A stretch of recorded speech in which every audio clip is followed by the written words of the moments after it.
शहजाद पूनावाला जी, एक सवाल जो तमाम विशेषज्ञ भी उठा रहे हैं कि भारत आज एक स्थिति में है जहां पर पूरा विश्व उसका सम्मान करता है, लेकिन चीन हमेशा एक ऐसा मुल्क रहेगा जिसको सब शक की निगाह से देखेंगे। ऐसे में जब हम इस समझौते की तरफ बढ़ रहे हैं, ये द्विपक्षीय हम 5 साल बात कर रहे हैं, हम भरोसा कर सकते हैं क्या चीन पर? अंजना जी, भरोसे में और पंचशील वाले अंध आशावाद में बहुत अंतर है। उस समय अंध आशावाद में, पंचशील में जो गलतियां भारत उस समय करता था, मोदी का भारत या नया भारत उन गलतियों को नहीं करता। और उसका जो रिस्पांस का टेम्पलेट है, आप 26/11 की तुलना में उरी देख लीजिए, टेम्पलेट ऑफ रिस्पांस भी बहुत अलग है।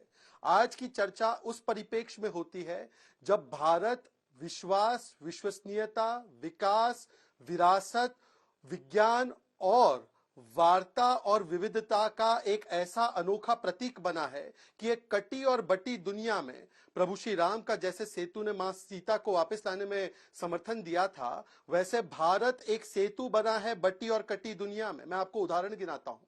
मोदी जी को वैसे चाय वाला बोलकर इकोसिस्टम ने बहुत उनका मजाक मखौल उड़ाया, पर ये वो मोदी है जो ब्रिक्स की समिट में भी बैठता है, जो एससीओ की समिट में भी भारत की शामिलियत कराता है और जो क्वाड में भी बैठता है। ये वो मोदी है जिसके फैन राष्ट्रपति बाइडेन और पूर्व राष्ट्रपति ट्रंप भी है, और पुतिन भी बोलता है कि भारत के हितों से ये मोदी कभी समझौता नहीं करता।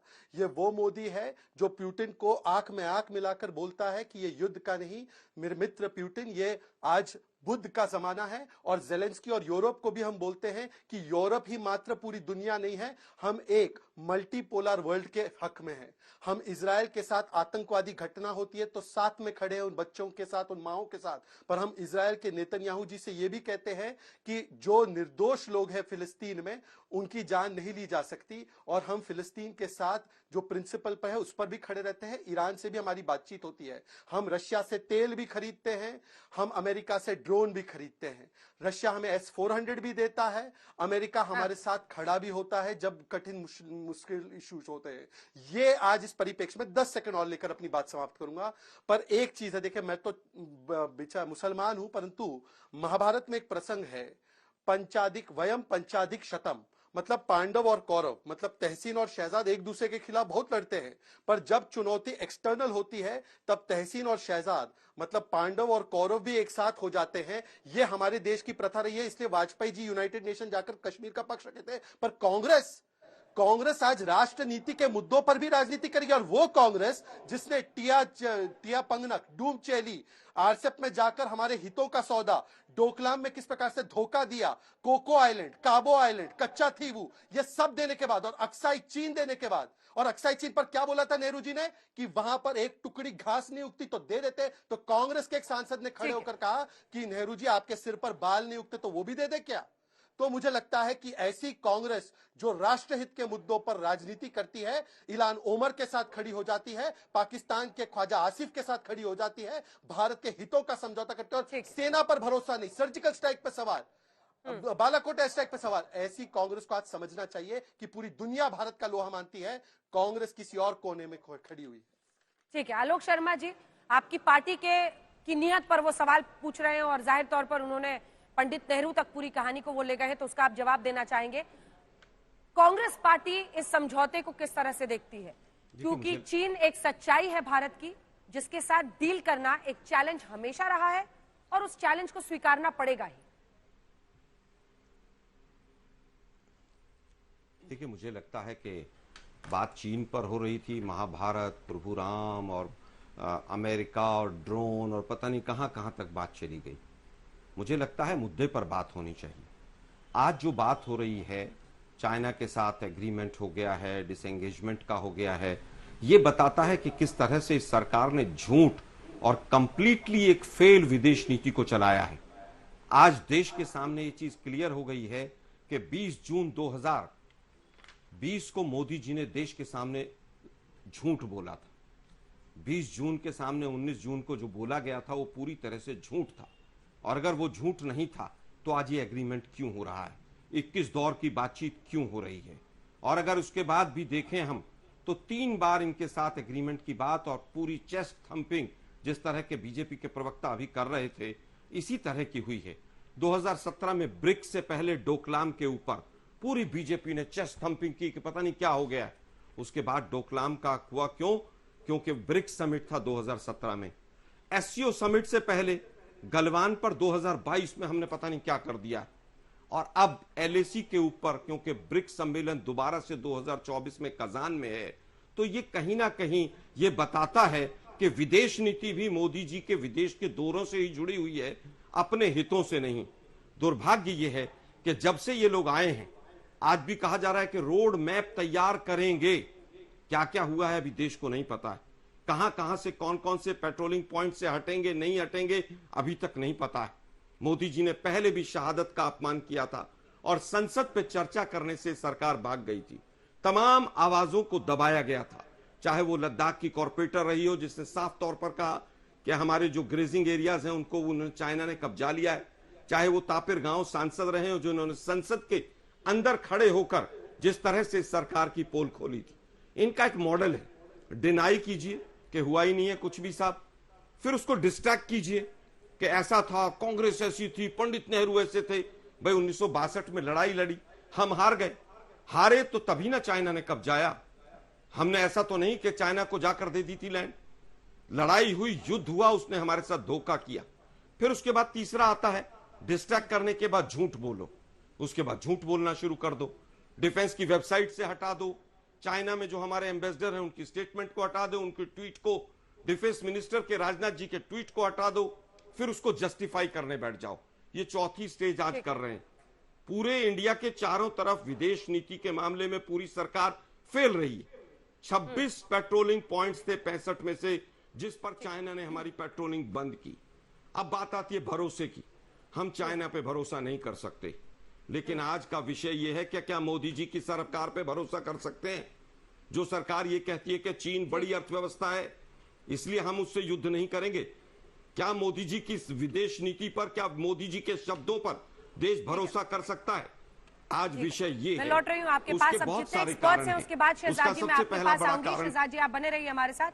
ब्रह्म चेलानी जी आपकी क्या राय? आपने दोनों राजनीतिक पार्टियों को आपने सुन लिया है, लेकिन ब्रह्म चेलानी साहब, क्या भारत के नजरिए से जब हम देखें ब्रिक्स में, एक हमने देखा कि चाहे वो रशिया, इंडिया, चाइना हो, ये जो ट्रॉयका है वो भी एक पावरफुल पोजीशन इस वक्त दिखाने की कोशिश कर रहा है, और उसी के एक्सटेंशन के तौर पर, हालांकि उसकी उस ट्रॉयका की बैठकें नहीं हुई है लंबे वक्त से, लेकिन उसके बाद ये बायलैटरल रशिया में, कजान में होना, आप इसको किस तरह से देखते हैं? अंजना, ये बायलैटरल शी जिनपिंग और मोदी के बीच इंपॉर्टेंट है क्योंकि 5 साल के बाद ये इस तरह का फॉर्मल बायलैटरल हो रहा है। जो पिछला बायलैटरल हुआ था इस तरह का फॉर्मल, वो मोदी ने होस्ट किया था चेन्नई में, तो 2019 में।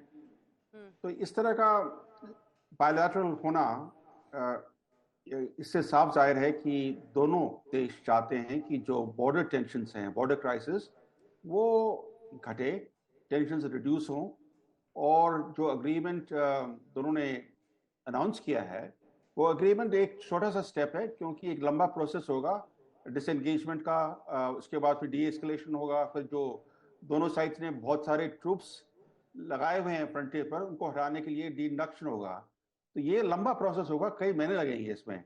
इस समय तो सिर्फ इस समय बातचीत हो रही है कि किस तरह से डिसएंगेजमेंट होगा, और पेट्रोलिंग के बारे में भी इस समय बात हो रही है।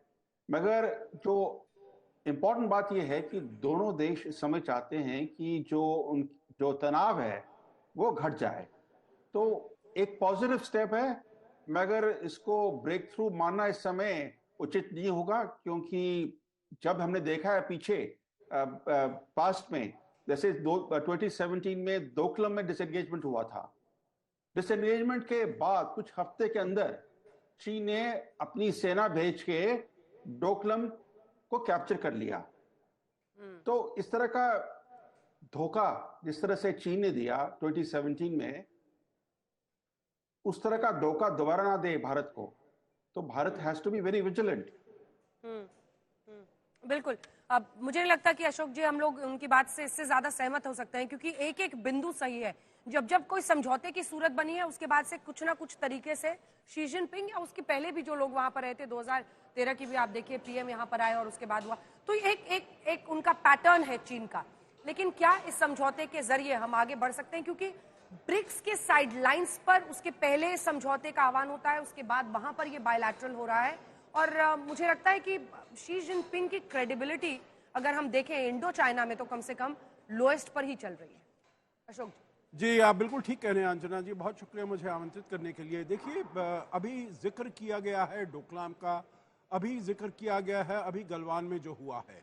तो मैं देखिए आपको बताना चाहूँगा, डोकलाम में 72 दिन तक भारत चीन के विरुद्ध खड़ा रहा। वहां पर वो भूटान में आया था, वो भारत की धरती भी नहीं थी, भूटान में आया था, परंतु भारत ने देखा जो हमारे सामने, ये 2017 की बात है, 2017 की बात है, जून में ये शुरुआत हुई उसमें, और भारत ने अपने सामरिक हितों को, क्योंकि उसने देखा उसको इम्पैक्ट हो रहा है, तो भारत वहां पर जाकर अपनी सेना लेकर खड़ा हुआ और फिर 72 दिन तक ये चला। और उसके बाद 4 सितंबर को, अगर मेरी याददाश्त ठीक मुझे बताती है, 4 सितंबर को शामन में ब्रिक्स का समिट होना था और प्रधानमंत्री मोदी का एक उनको संदेश गया, जो जब अगर ये सॉल्व नहीं होता है, अगर इसका समस्या का आप हल नहीं निकालते हैं, तो वो शामन समिट में पार्टिसिपेट नहीं करेंगे। और वो वहां पर शी जिनपिंग के लिए बहुत ही उनका, जिसे कहा जाए फेस सेविंग के लिए बहुत ही हानिकारक होता, तो उन्होंने 28 अगस्त को वहां पर उसको रिजॉल्व कर लिया। 28 अगस्त को रिजॉल्व हुआ और फिर 3 से 5 सितंबर को वहां ब्रिक्स की मुलाकात। और वही बात हालात यहाँ पर भी हुए हैं, क्योंकि देखिए चीन पिछले मेरे विचार से 2 साल से ये प्रयास करता रहा है भारत को बताने का, जो आप देखिए वहां पर बॉर्डर पर सिचुएशन स्टेबल है, बॉर्डर पर सिचुएशन नॉर्मल है, हमें बॉर्डर की जो सिचुएशन है उसको एक अलग रखकर अपने और जो संबंध हैं उनको आगे ले जाना चाहिए। भारत ने कहा जब तक शांति और स्थिरता नहीं बनेगी बॉर्डर पर, तब तक बिजनेस एज यूजुअल नहीं हो सकता। तो यहां पर जब ये वाला संदेश शी जिनपिंग को और चीन को अच्छी तरीके से गया, तभी उन्होंने माना जो ये पहले के जो डेप्सांग और डेमचोक में पेट्रोलिंग जो नहीं होती थी, वहां पर वो माने। तो मैं समझता हूं डोकलाम में भी चीन को झुकना पड़ा, यहां पर भी चीन को झुकना पड़ा है, जिससे कि दोनों की ये मुलाकात हो रही है। आखिरी बात अंजना जी मैं इसमें ये कहूंगा, जो देखिए वहां पर उन्होंने 2017 के बाद अपना इंफ्रास्ट्रक्चर बहुत बनाया, वहां पर उस डोकलाम के क्षेत्र में, अपने क्षेत्र में। यहां पर पिछले कुछ सालों में हमने अपना इंफ्रास्ट्रक्चर बहुत तेजी से बनाया है, जो अगर ये नहीं होता, गलवान का हादसा नहीं होता, तो जितना हमने इंफ्रास्ट्रक्चर बनाया है, पुल बनाए हैं, टनल्स बनाए हैं, रोड्स बनाए हैं, एयरफील्ड्स बनाई हैं। न्योमा का एयरबेस हम दिखा रहे हैं, आपने जैसे जिक्र की, तस्वीरें सामने आ गई, हमारे सहयोगी अशरफ वहां पर पहुंचे थे और न्योमा हाईएस्ट एयरफील्ड जो भारत ने निर्माण किया है, और वहां की भी तस्वीरें हम दिखा रहे हैं। Farmer army chief general VP Malik इस वक्त हमारे साथ आज तक पर लाइव जुड़ रहे हैं। जनरल मलिक, बहुत स्वागत आपका आज तक पर। मेरा पहला प्रश्न आपसे यही होगा कि जितने एक्सपर्ट्स हैं, जितने लोग हैं भारत के नजरिए से, ये बायलैटरल हर कोई एक शंका के साथ देख रहा है। सबसे पहले तो जनरल वीपी मलिक इसे किस तरह से देखते हैं इस बायलैटरल को? जो भारत के भी आर्मी चीफ ने वापस पेट्रोलिंग शुरू हम करेंगे, उसका एक रोड मैप बन रहा है, उसको आप किस तरह से देखते हैं? और जो सबसे बड़ा प्रश्न पूछा जा रहा है, अगर आप इस बताने की स्थिति में हो, कि क्या जो बफर जोन क्रिएट किया गया था और फिंगर 8 तक पेट्रोलिंग नहीं हो रही थी, क्या वहां तक पेट्रोलिंग के लिए रोड मैप बनाने की तैयारी होगी? जितना कुछ आप बता सके इस पर। जय हिंद। पहले तो जय हिंद। देखिए, आजकल के जो दुनिया में हालात हैं, चाहे वो यूरोप में हैं या वेस्ट एशिया में हैं, ईस्ट एशिया में है, और हमारे अपने बॉर्डर के ऊपर भी हैं, इन सबको देखते हुए पहली बात तो ये मैं कहना चाहता हूँ कि ये जो मीटिंग हो रही है ये सही बात है, अच्छी बात है।